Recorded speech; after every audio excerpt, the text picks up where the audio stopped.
I know there is a lot of criticism of leadership in government bodies and government departments. I think inevitably some of it is justified, but quite a lot of it is not. What you have to remember about public sector bodies, like the Home Office, is that they are concerned with policies and issues that are of great public concern.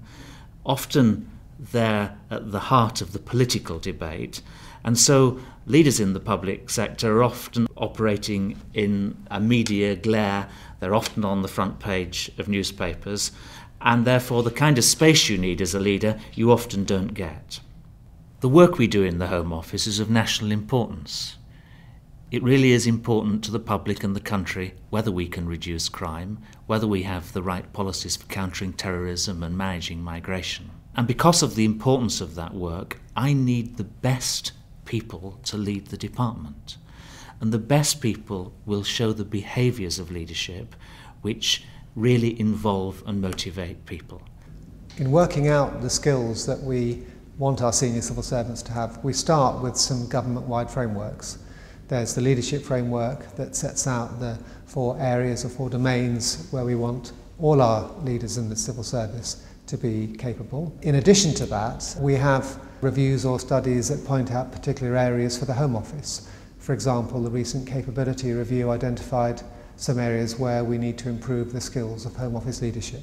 In working out the skills we want from our leadership, we start with some government-wide frameworks. There's the leadership framework that sets out the 4 areas where we want civil servants and leaders across the civil service to be skilled. That's to do with setting direction, with achieving results, with growing the capability of their people, and with acting with integrity. So we have that framework. We also have the professional skills for government framework that sets out core skills required at all levels of the government business, right the way up to senior civil servants. So we start with those frameworks.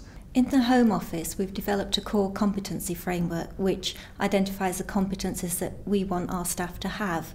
It covers skills like project management and communication and people skills and analysis and use of evidence and finance.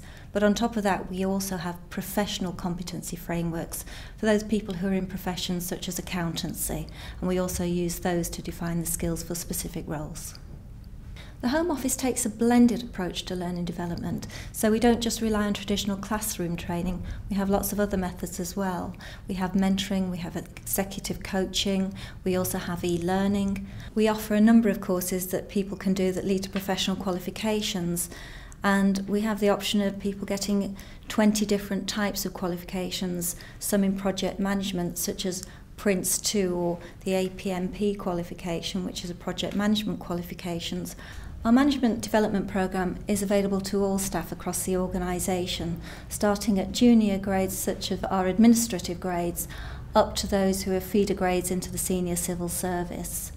The programme's been very successful. We've had a lot of feedback from managers and from staff who've undertaken the programme to say how it's changed their approach to management. I'm currently studying for the postgraduate certificate in leadership. The management development programme is helping me by highlighting my individual strengths, and it's also highlighted to me that I'm more than a manager in the organisation, and that I too have leadership skills and traits that I can contribute in future to further the needs of the organisation. And now that I'm a middle manager, I realise that I've got to have a more strategic focus on the work that I actually do for the organisation, and not to be more so task orientated but more outcome focused and looking at benefits towards the organisation, and hence, bringing my staff on board with me. Within the Home Office, I spend a lot of time on leadership issues. I believe it's one of the core responsibilities of someone in my position to develop the present and the next generation of leaders, and always to make sure that there are people coming up behind who could take the senior roles if that was needed. So I put a lot of effort into succession planning, into the recruitment of the best people, and we draw from a very wide range of public and private sector organisations now, in development, in speaking on management development programmes, in making sure that I attach myself to the importance of leadership and management development across the organisation.